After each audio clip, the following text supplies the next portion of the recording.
안녕하세요. 즐거운 순간 박대선입니다. 오늘은 젊은 베르테르의 슬픔을 리뷰합니다. 괴테가 20대에 써서 세계적인 명성을 얻은 작품이죠. 그리고 이 작품 덕에 바이마르 공화국으로 초대를 받아서 거기서 실러를 만나고 바이마르를 문학의 중심지로 만들면서 귀족이 되는 그런 결과를 내기도 합니다. 이 책은 괴테 자신의 시련과 그리고 그의 친구의 똑같은 유부녀를 사랑해서 그 자살한 불행한 친구 때문에 만들어진 작품인데요. 짝사랑을 그 기반에 가지고 있고 이런 짝사랑은 문학에서 많이 나타나죠. 젊은 베르테르의 슬픔은 그중에서도 가장 대표적인 거고요. 여기에는 3 명의 메인 캐릭터가 있는데 그건 뒤에서 자세히 보겠습니다. 먼저 어 요한 볼프강 폰 괴테. 괴테가 죽을 때는 귀족이었거든요. 처음에는 시민 계급이었지만 그래서 폰이 붙습니다. 이게 아마 누구죠? 베토벤도 폰이 붙죠? 베토벤도 마찬가지로 그런 형태고요. 태어날 때는 아버지가 왕실 고문관이고 어머니는 시장 딸이었대요. 그러니까 시장 딸이라는 거는 그때 나타난 게 인제 부르주아가 나타나거든요. 시로 농노들이 도망을 가죠. 도망을 가서 거기서 시라는 거는 보통 교통 요지에 있기 때문에 일반적인 3차 산업, 2차 산업에 종사를 하게 되는데 그러면서 어 거기가 인제 자유를 획득하고 그 안에서 투표를 통해서 시장이 됐을 테니까 나름 부르주아에서는 대표적인 가문이었을 거고요. 아버지도 뭐 귀족은 아니었지만 왕실 고문관을 했다는 거는 지식층이라는 뜻이고 나름 좋은 부모에게 교육을 받았습니다. 그래서 20대 질풍노도운동에 참여하기도 하고 법학 박사학위를 받고 법무시보로 근무를 하다가 바로 이 운명적인 여인 샤를롯테를 만나게 되죠. 그 경험과 아까 말씀드린 친구의 자살을 가지고서 이 책을 썼고요. 그게 74 년이었고요. 그리고 이게 세계적인 열풍을 일으켜 가지고 바이마르 공이 초청을 해서 그쪽으로 이주를 합니다. 당시 실러도 역시 귀족은 아니었죠. 실러가 글을 쓰게 만든 이유가 바로 이 괴테의 바이마르 이주였습니다. 그 공작이 그 바이마르 공항에서는 최고 권위자였거든요. 자기의 군주가 자기와 같은 계급인 괴테를 완전히 왕 모시듯이 하는 것을 보고 본인도 글을 쓰기로 마음을 먹었대요.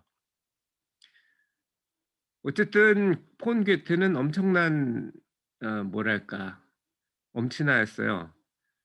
여러 방면에서 뛰어났습니다. 그러니까 천재라고 볼 수 있죠. 단순히 문학뿐 아니라 문학은 당연한 거고 우리가 잘 알고 있는 거고 과학이나 예술이나 아니면 정치가로서 행정가로서도 대단한 실력을 가졌습니다. 물론 행정가로서 바이마르 공화국의 그 공작이 없었을 때 최고 책임자까지 했으니까 그동안은 문학적인 작품을 많이 발표는 못 했어요. 그건 당연하죠. 사람에게 재능은 아주 차이가 나지만 시간은 사실 큰 차이가 안 나거든요. 물론 효율적으로 쓰는 사람은 좀 더 많은 일을 할 수 있긴 하지만 그래서 그는 이태리 기행에서 이런 해부학적인 지식이라든지 이런 면을 보여주고 그리고 죽기 1년 전에 파우스트를 발표합니다. 파우스트도 꽤 괜찮은 작품인데 리뷰 내용이 들어 있는지는 제가 확인을 못 했습니다 어제. 그리고 결국 바이마르 공화국에서 죽죠. 자, 그러면 여기 주제가 되는 짝사랑에 대해서 알아봤는데요. 이 그림에 보시는 게 단테의 베아트리체입니다. 신곡도 최근에 제가 리뷰를 했는데 거기서도 베아트리체에 대한 짝사랑이 상당했었죠. 이 베르테르도 마찬가지로 샤롯데에 대한 짝사랑이 있었는데 이 짝사랑은 두 가지가 있습니다. 하나는 이 단테나 베르테르처럼 대상이 있는, 그러니까 배우자라기보다는 약혼자 아니면 뭐 배우자 뭐 둘 다 뭐 똑같겠네요. 그런 사람을 사랑하는 경우가 있고, 또 하나는 사랑은 하는데 그게 받아들이지 않는 경우죠. 예를 들어서 황진이를 사랑했던 어 옆에 총각이 있었죠. 그 총각도 평민이었는데 황진이는 진자집 딸이었죠. 물론 서얼이긴 했지만 올라볼 수 없는 나무였죠. 그리고 최근 거를 보자면 뭐 아주 최근 거는 공포의 여행 구단에서 보는 그 땅꼬마 최경수인가요?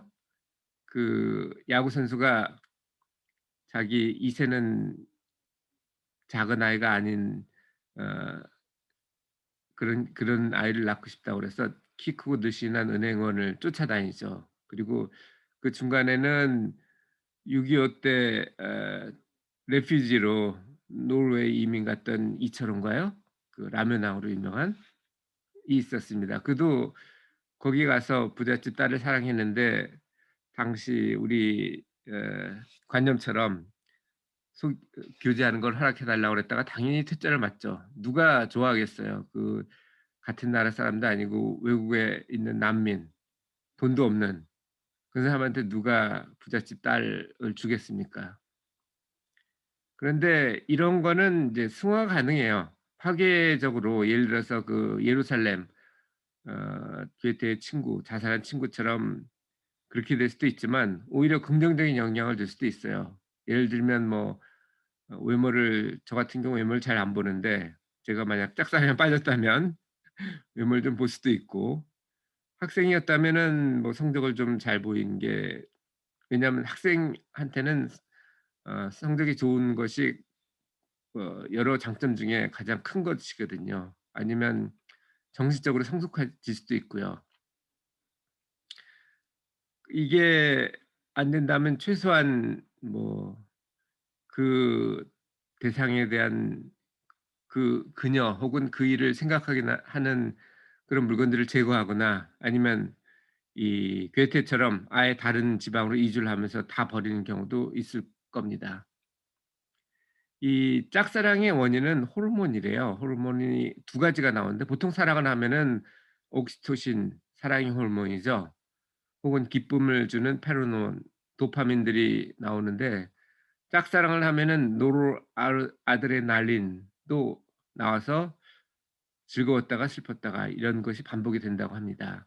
괴테가 젊은 베르테의 슬픔에서 표시한 게 아마 이 두 가지 호르몬이었을 겁니다. 자, 그러면 캐릭터에 대해서 알아보죠. 먼저 롯데입니다. 이 샤를롯테라고 하고 그냥 줄여서 애칭으로 롯데라고 부르는 이 여자 주인공을 두고 베르테르와 알베르트가 어찌 보면 싸우는 건데, 물론 일방적인 싸움이죠. 알베르트가 훨씬 더 유리하죠. 참고로 우리 롯데그룹은 신격호 회장이 이 젊은 베르테의 슬픔을 읽고 감동을 해서 이름을 롯데로 졌다고 합니다. 그리고 괴테의 동상도 어디죠? 그 잠실에 가면 있다고 하네요. 저는 너구리 동상만 봤지 괴테 동상은 못 봤습니다만 있다고 하니까 있겠죠.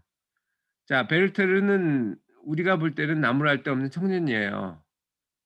뭐 부잣집에서 태어났고 지식도 뛰어나고 괴테의 상황과 똑같습니다.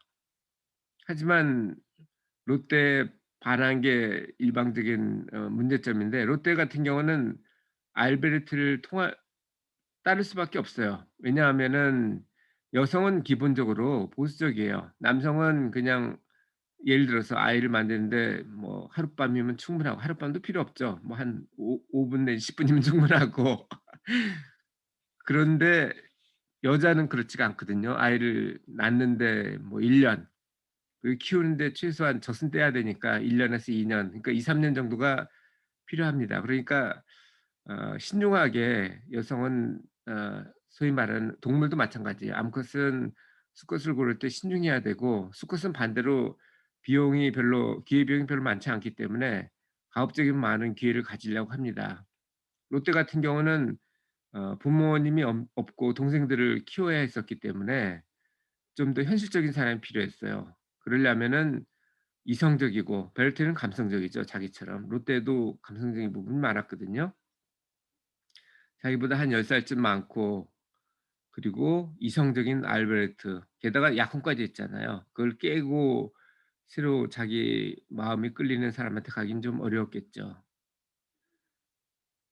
알베르트 같은 경우는 베르트가 그러니까 어리고, 그리고 자기 약혼녀한테, 나대는 남자한테 이렇게 잘해 줄 이유는 없는데도 불구하고 그래도 상당히 현명하게 이성적으로 행동을 합니다.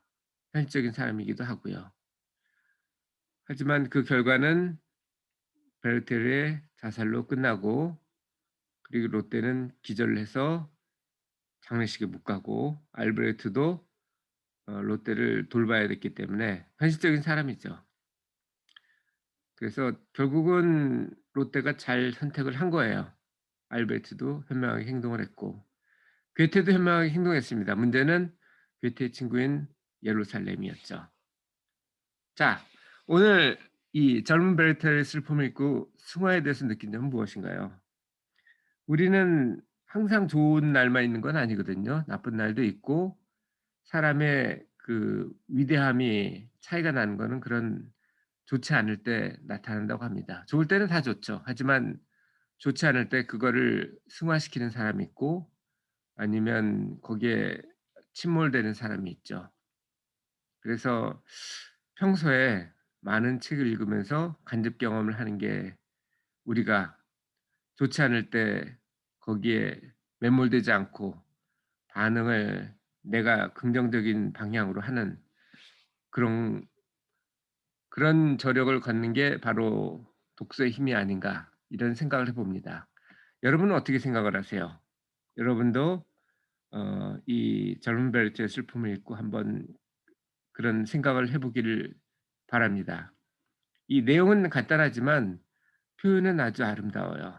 그래서 그가 모든 사람들의 존경을, 25세 때 이런 대단한 일을 했다니까 저도 참, 제가 젊을 때 했다는 건 알았어요. 근데 20대 했다는 거는 어제 리뷰하면서 다시 깨닫게 되었습니다. 그럼 오늘도 즐거운 순간에 박대선이었습니다. 감사합니다.